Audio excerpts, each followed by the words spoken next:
What is going on, everybody? Simply Tan here today, and I am pretty pumped because I was finally able to get my hands on the brand new collectible minifigure Looney Tunes series from LEGO, which means that it is time for yet another top 10 LEGO minifigure video, and I will get right into that in just a few moments.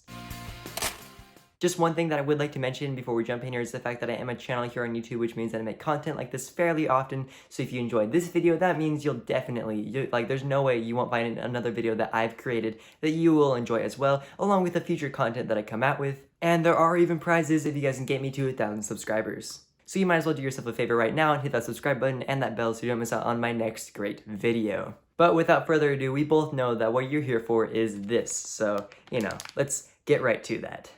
Alright, so if you're not aware of what goes on in my top 10 LEGO minifigures, I count down from 10 to 1. So Speedy Gonzales here is not number 1, he is number 10. You have to wait all the way until the end of this video to figure out what my favorite LEGO minifigure is in this series. And I also forgot to mention in the little intro that there will also be a field guide near the end of this video as well. So yeah, in addition to this, it's also probably important to know that there's only 12 minifigures in this series, so there's only going to be 2 figures that I leave out of it, which means that the ones up here near number 10 could easily be swapped out with some of the other ones that I haven't included in this list. Speedy Gonzales just, in my opinion, barely beat out the few remaining. And one of the reasons for this is because I really liked his part in the Looney Tunes TV show. I think that, even though he's definitely not like the coolest, awesomest designed figure in this series, he was very fun in the show, and I think it's fun that LEGO decided to make him in this. And I also like the fact that he came with a ton of cheese, because that's Speedy Gonzales' goal, is to get cheese, and so I'm really glad that LEGO gave him 1, 2, 3 pieces of cheese. However, officially he only gets 2 pieces, but the third one is like an extra just in case you lose one of the other pieces, so LEGO probably still intended for him to have 3 pieces, they just decided to give him 2 officially, that way he could have 3 overall. Now with all these Looney Tunes figures, you can see that they really have like basic looking prints. There isn't anything super special about the way that they look. They just are very cartoonistic, very fun, and I know that maybe it was kind of confusing from the front, but from the back here you can tell that that's a sombrero, so it wasn't like a weird kind of like big thing on the front of his face. That's a sombrero, just by the way, in case you were wondering. And I also think it's fun that he has a tail on the back. Alright, so next up here we have Marvin the Martian at number 9, and the reason why he is at number 9 is because he doesn't have a very special looking print. I get that this is what he's supposed to look like in the TV show, so LEGO technically did a very good job, but he does look very bland and very blank, which is why he's higher up on this list. The only reason why I had him higher than Speedy Gonzales is because I like Marvin the Martian better as a whole in the television series. I just think he had a very fun part in it. And I also like the fact that he's a very different, unique thing compared to most of these Looney Tunes figures. Like, he is like a Martian compared to most of them who are just animals and such. So I think it's fun that at least they included one of those people from Looney Tunes who isn't an animal, because, it adds a little bit of variety to the series. And Marvin the Martian was definitely a great addition, especially with this very custom molded hat. Alright, so here at number 8, we have Tweety Bird, and I've got to say that my biggest irk with Tweety Bird is that he is massive. In the TV show, he is just this tiny little thing that Silverster is chasing around in every single one of their little, I actually kind of forgot what those little short stories are that all of Looney Tunes episodes are, but just another short episode. And as well designed as Tweety Bird is, I find it a little frustrating that they decided to use Tweety Bird as one of the figures in this series rather than making Tweety Bird, like an accessory to Silverster as like a small figure thing, because then that would have made room for another figure such as Yosemite Sam or Elmer Fudd or someone else who was a casualty of this 12 minifigure series.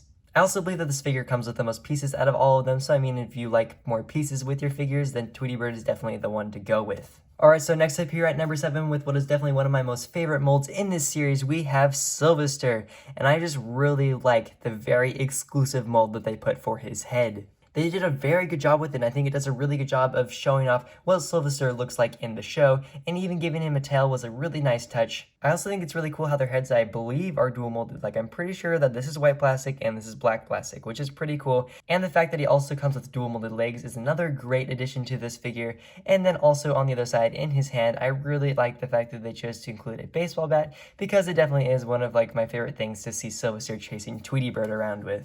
Now you may notice here at number 6 that I don't have anything sitting here on this stand, and it's actually a very sad story because Tasmanian Devil was the only figure that I could not find from this series. And what's rather interesting to me is the fact that one of my friends also went out and found all the figures for this series, except for Tasmanian Devil. Coincidence? Maybe, but if I could find a third person at least who also had the same story, I think that it's starting to become a trend. Now, what I'm leading to with this little story of mine is the fact that LEGO, when they changed all their minifigure series to only have 12 figures in them, they also shrunk down the box size. which meant there was less copies of every single figure in every single one of the little like boxes they give to retailers. And it seems that one of the casualties of this is the fact that one of my favorite figures in this series, up here at number 6, is nowhere to be found. So yeah, I've got to go and find him eventually, but I did not want to delay this video, so sadly all you get is photos of him for now. Alright, so here at number 4 we have Wile E. Coyote, and I've got to say that I really like the design of this figure. I think that he's really fun, and the reason why he's up so high is not just because of his character design, but it's also because I love this figure in the TV show. He's just very mischievous, very funny, and has a really great storyline, both with the Roadrunner, and I also really enjoy the one where he's in it with Bugs Bunny. The only thing that I've got to say about this figure that is a little strange is his head is rather big. Like, it's pretty massive compared to the rest of his body, and maybe LEGO should have shrunk this down just a little bit. Like, I think it looks good, it looks nice, and like, if I just had something to say that I didn't quite enjoy about it, it's definitely his head size. Other than that though, his print does a nice job of capturing his look, including his little claws down here on his feet if you didn't even notice them down there, because I just did just now for the first time. And on the backside here, he has a rather nice looking tail. Our next figure here at number 4 is what I like to call a ground accessory figure, because, you know, it's on the ground. The figure physically cannot hold the accessory given to it, so it has to sit here on, you know, the ground. But enough about ground accessories. The reason why the Roadrunner is up here so high is because not only does the Roadrunner have a really great character design, but the Roadrunner is also a really fun character in the television series. I think they did a really good job capturing one of the most beloved figures of the Looney Tunes series, because I really do like the Roadrunner, and most people really love the Roadrunner, so I'm glad that LEGO definitely did justice to this figure, and it has really great color scheme, really fun, different looking molds. And even though it is a ground accessory, it kind of has to be with the Roadrunner, so the birdseed was a nice touch. Here at number 3, we have Porky the Pig, and Porky the Pig is one of the main characters of the Looney Tunes series, so obviously Porky the Pig has to be up high on this list. Not only does this figure have a really great character design and role in the television series, I also really like the fact that they included a That's All Folks sign in this series, and Porky the Pig is the perfect figure to give it to. Obviously, as you can tell, one of the biggest negatives of this figure is the fact that you can see a lot of the blue showing through on his torso. But that's just to be expected from LEGO. Not anything can be perfect in their world. But I really like the hooves on his feet. Really nice little touch. I like his white gloves. I like how his shirt comes up a little bit on the back to show his pigtail. It might have been cool to get like a little piece coming off for his tail, but the print does it justice enough. And the sign build actually comes with an extra piece, so that red stud back there is just me being lazy and not wanting to find a better place to put that red stud.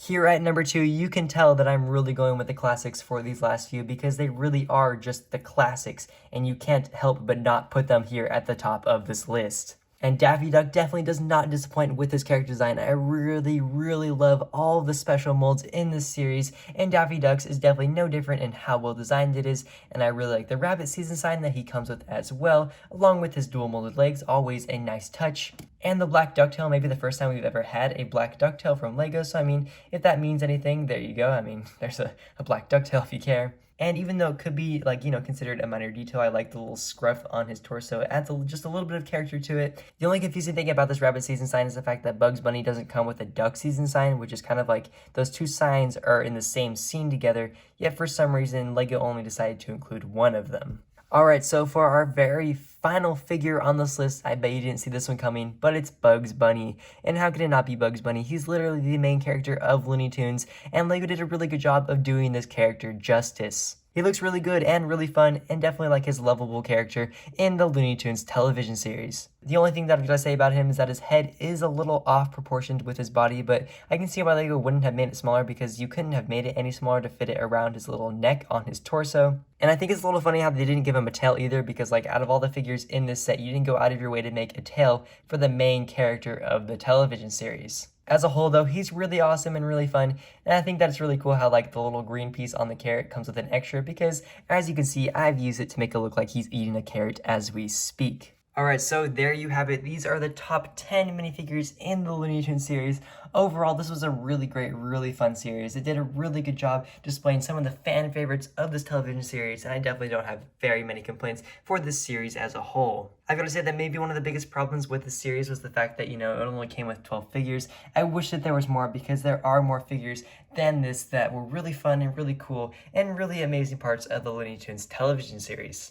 But I'm not quite done with this video yet because now it's time to give you a nice, just fun little feel guide. I'm definitely not an expert at this, but in terms of just what I kind of felt for and what I did in order to find every single one of these figures. Now, you and I are actually very lucky because there was a lot of rumors surrounding the series that there would not be plastic bags in it, that they would instead come with boxes just like the LEGO video series has. But lucky for us, all these bags are feelable and you can easily find every single one of these figures with my simple feel guide. In order to find the 10th best figure on my list, the main thing that I really felt for was like that big groove on the top of his head for the sombrero. Like that really big, gigantic piece really gave him away. And then feel for one of these slope pieces to just confirm because he's the only one who comes with slopes in this series. For Marvin the Martian, I felt for the brush on his head. That was a really nice, easy giveaway. And then his gun was a really nice way to confirm that that was definitely the figure that I found. For Tweety Bird, what I instantly felt when I found her was these big, gigantic, cylindrical pieces. You definitely can't go wrong as long as you feel these mega large pieces inside. But I mean, if you can just find at least like some of these pieces, like the long pole and the cylinders, if you really want to have a nice little confirmation, then that's all you really need to be looking for. Silverster was definitely one of the harder ones because he just has a special face mold. Like there's not much going for him other than that. So you just kind of have to feel for a special head. And then to confirm, make sure that he has a baseball bat because that is a unique thing to his character. The Roadrunner is fairly easy to find because all you have to do is find the torso piece and see if there are wings on it rather than arms.